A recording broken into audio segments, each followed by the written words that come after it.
గఫూర్ గారి ఒపీనియన్ కూడా తీసుకుందాం అండి. గఫూర్ గారు, ఇందాక టెక్నికల్ ఇష్యూ వచ్చిందండి. వెంకటకృష్ణ గారు, సార్ ఈ బడ్జెట్ నేనేమంటానంటే, పాత సినిమాలో రమణారెడ్డి గారు పాత సినిమాలో అప్పు చేసి పప్పుకూడు అని పెద్ద ఫేమస్ డైలాగ్ అది.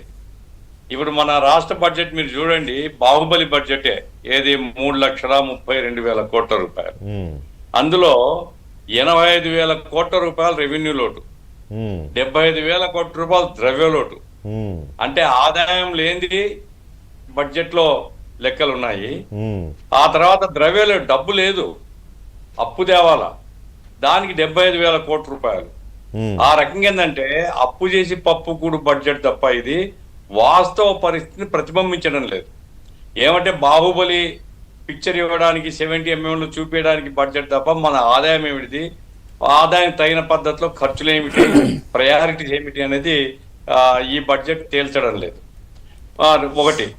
రెండవది ఏమంటే, కేంద్రం నుంచి మీరు బడ్జెట్ స్పీచ్ వినింటే పయ్యావుల కేశవ్ గారు ఆ సందర్భం లేకుండా మోడీని పొగడ్డం అంటే అదొక ఫ్యాషన్ అయిపోయింది.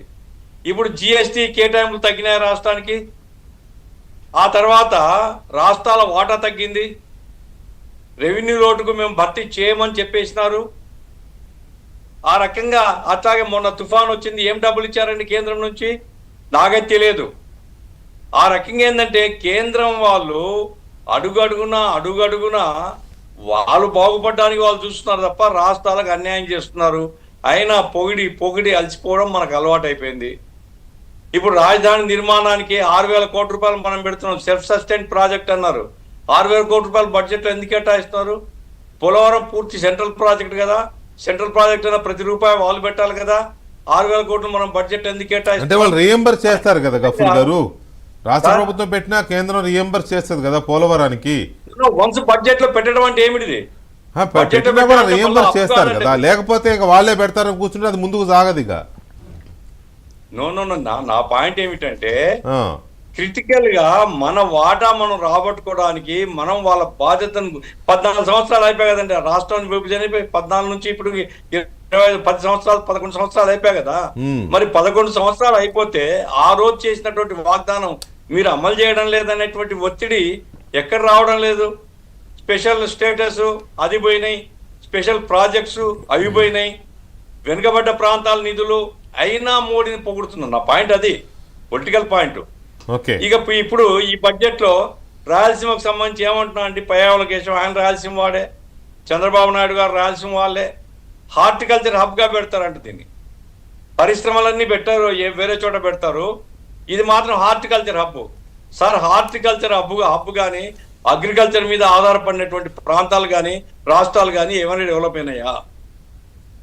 మనం వెనుకబడినటువంటి రాష్ట్రంగా అగ్రికల్చర్ స్టేట్ గా ఉన్నాము కాబట్టి ఇండస్ట్రియలైజేషన్ చేయాలా అంటున్నాం. అందుకోసం ఇండస్ట్రీస్ కోసం రాయితీలు ఇచ్చినా బలపరుస్తున్నాం. కానీ రాయలసీమను పారిశ్రామికంగా అభివృద్ధి చేయాలన్నటువంటి మాట, కడప స్టీల్ ప్లాంట్ ఒక్క మాట వినపడదండి బడ్జెట్ లో. కడప స్టీల్ ప్లాంట్ మేము ప్రయత్నం చేయబోతున్నాం, దానికి 100 కోట్లు 150 కోట్లు అంటే నామినల్ గానా మేము కేటాయిస్తున్నాం.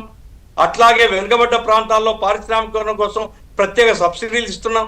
ఎవరు చెప్పాలి ఈ మాట? కేంద్రం చెప్పదు, రాష్ట్రం చెప్పదు. అంటే వెనుకబడ్డ ప్రాంతాలు వెనుకబడే ఉండాలి, వీళ్ళకి భజన చేస్తూ ఉండాలా. కాబట్టి వెనుకబడ్డ ప్రాంతాలకు న్యాయం జరిగేటువంటి బడ్జెట్ కాదు.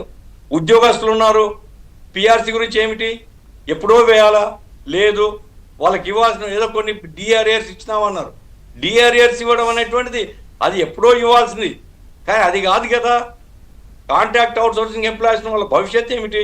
ఓపీఎస్ కోసం ఎదురు చూస్తున్నటువంటి ఉద్యోగులు ఉన్న వాళ్ళ భవిష్యత్ ఏమిటి? స్కీమ్ వర్కర్లు విజయమోహన్ రెడ్డి మన జగన్మోహన్ రెడ్డి అధికారంలో ఉన్నప్పుడు 45 రోజులు సమ్మె చేశారండి అంగన్వాడీలు, ఆశా వర్కర్లు ఆ పెద్ద ఎత్తున ఆందోళన చేశారు.